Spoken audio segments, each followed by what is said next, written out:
এটা কোনো নরমাল হালুয়া রেসিপি নয়। এটা হলো মাখান্ডি হালুয়া, যেটা আমি সুজি দিয়ে বানিয়েছি। কিন্তু এটা যদি একবার বানিয়ে আপনারা ট্রাই করে দেখেন, তাহলে কিন্তু এর স্বাদটা আপনাদের মুখে লেগেই থাকবে। এতটা টেস্টি হয়। সম্পূর্ণ নিয়মটাও আলাদা। রেসিপিটা পুরো দেখলে আপনারা বুঝতে পারবেন। এত সফট হয়, ভেতরটা এত সুন্দর যে মুখে দিলেই একদম মিলিয়ে যায়। তো চলুন তাহলে ঝটপট রেসিপিটা স্টার্ট করে নিই। আর ভিডিওটা ভালো লাগলে অবশ্যই কিন্তু আমার চ্যানেলটিকে সাবস্ক্রাইব করতে ভুলবেন না। প্রথমে এখানে আমি ৩০০ গ্রাম অর্থাৎ হাফ কাপ আর ১ কাপ টোটাল ১.৫ কাপ সুজি নিয়েছি। তার মধ্যে এখানে আমি দিয়ে দিলাম হাফ লিটার দুধ। দুধটা আগে থেকে ফুটিয়ে নিয়েছিলাম আর তারপর যখন ঠান্ডা হয়ে এসেছে সেই দুধটা এখানে ব্যবহার করেছি। গরম দুধ কিন্তু দিইনি। এবার এটাকে ১০ থেকে ১৫ মিনিট একটু রেস্টে রেখে দেবো, সুজিটা একটু ফুলে যাবে। ততক্ষণ এদিকে আমি কড়ার মধ্যে ১ টিস্পুন ঘি দিলাম। তার মধ্যে কিছু কাজু বাদাম, আলমন্ড বাদাম আর পেস্তা বাদামকে ভালো করে একটু গোল্ডেন ব্রাউন হওয়া পর্যন্ত এটাকে ভেজে নেব। যখন হালকা খানিকক্ষণ ভাজা হয়ে গেছে তারপর এর মধ্যে কিশমিশ দিয়ে দিলাম। আর গ্যাসের ফ্লেমটা কিন্তু মিডিয়াম টু লো রেখেছি। অতিরিক্ত জোরে দিলে কিন্তু বাদামগুলো পুড়ে যাবে। আর যখন কিশমিশগুলো এরকম পুরো সম্পূর্ণ ফুলে উঠবে, তখন আমি সমস্ত ড্রাই ফ্রুটসগুলোকে তুলে নিচ্ছি ঘি থেকে। দেখতেই পাচ্ছেন কত সুন্দর কালার হয়েছে, বেশি পুড়েও যায়নি, হালকা একটা গোল্ডেন ব্রাউন কালার। এবার যে অবশিষ্ট ঘিটা ছিল ড্রাই ফ্রুটস ভেজে নেওয়ার পর, তার মধ্যেই আমি এখানে ১.৫ কাপ পরিমাণ দিয়ে দিলাম চিনি। যতটা পরিমাণ আমি সুজি দেব ততটাই কিন্তু আমার চিনি লেগেছে। এখানে কিন্তু আমি প্রথমে ১.৫ কাপ দিইনি, ১ কাপ আর 1/4 কাপ দিয়েছি। পরবর্তী সময় আমি আরও 1/4 কাপ চিনি ইউজ করব। তো একইভাবে রেখে দেবো চিনিটা, নাড়াচাড়া করব না, কারণ এটা ক্যারামেল তৈরি করব। আর যখন দেখবেন এরকম পাশ থেকে আস্তে আস্তে চিনিটা গলতে শুরু করেছে, সেই সময় আমি আস্তে আস্তে এটাকে নাড়াচাড়া করে মিশিয়ে নেব। প্রথম দিকে যদি নাড়াচাড়া করি তাহলে কিন্তু ক্যারামেল হবে না।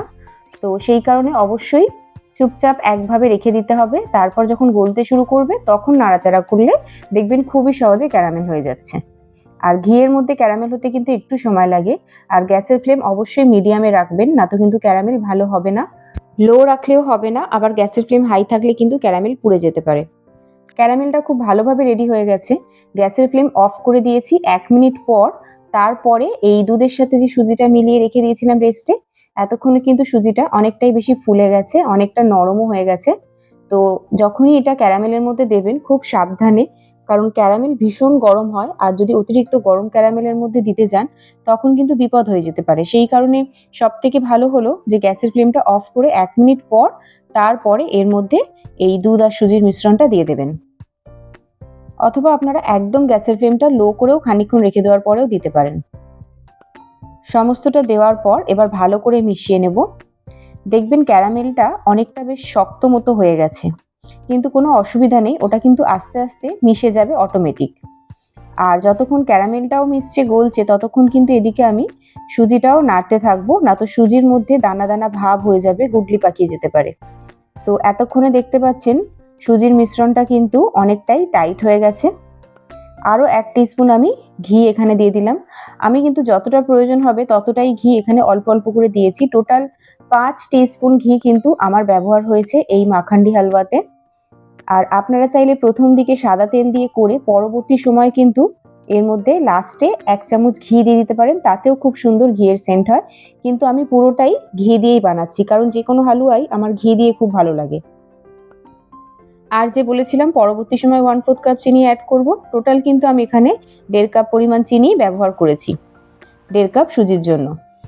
আর গ্যাসের ফ্লেম কিন্তু সারাক্ষণ লোই রেখেছিলাম।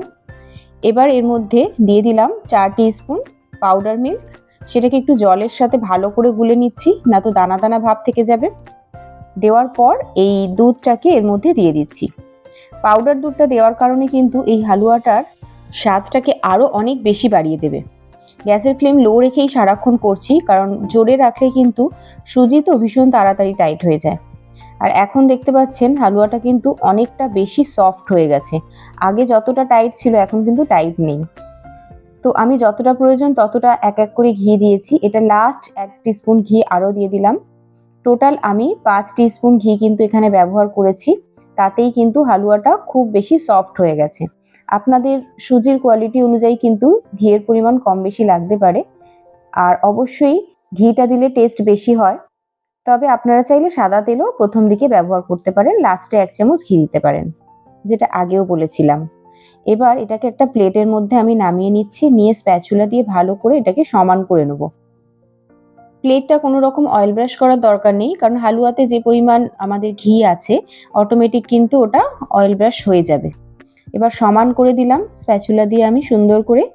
আর যে ড্রাই ফ্রুটসগুলো আমি ভেজে রেখেছিলাম ঘি দিয়ে, সেগুলো এবার ওপরে নিজের পছন্দ মতো সাজিয়ে নেব।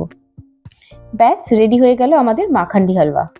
এবার এটাকে একটু ঠান্ডা করে নিলেই কিন্তু রেডি হয়ে যাবে। আর এটা কোনোভাবে ফ্রিজে রাখারও দরকার পড়বে না, বাইরেই কিন্তু খুব ভালোভাবে 2 থেকে 3 দিন থাকবে। তারপরেও যদি রেখে খেতে চান সেক্ষেত্রে আপনারা ফ্রিজে রাখতে পারেন। আর এটা কিন্তু একটু ঠান্ডা হলে বাইরেই আধ ঘন্টার মধ্যে খুব ভালোভাবে সেট হয়ে যায়। আর এটা কিন্তু কোনো নর্মাল সুজির হালুয়ার মতো খেতে নয়, এর টেস্টটা সম্পূর্ণ আলাদা। মানে একবার না বানিয়ে খেলে আপনারা বুঝতে পারবেন না। ছুরিটা লাগাতেই একদম স্মুথলি ভাবে এটা কাট হয়ে যায়। এতই সফট হয় আর এতই মাখনের মতো যে মুখে দিলেই মিলিয়ে যায়। মানে এর টেস্টটা আমি বলবো আপনারা অবশ্যই একবার ট্রাই করুন। ট্রাই করলে আপনাদের আশা করছি ভীষণ ভালো লাগবে। আর রেসিপিটা ভালো লাগলে অবশ্যই আমাকে কমেন্টে জানাতে ভুলবেন না। আর ভিডিওটা ভালো লাগলে একটা লাইক করে আমার চ্যানেলটিকে সাবস্ক্রাইব করে দেবেন। আবার দেখা হবে আপনাদের সাথে নতুন কোনো ভালো রেসিপির সাথে। ততক্ষণ সবাই খুব ভালো থাকবেন। আজকের মতো এতটাই। টাটা।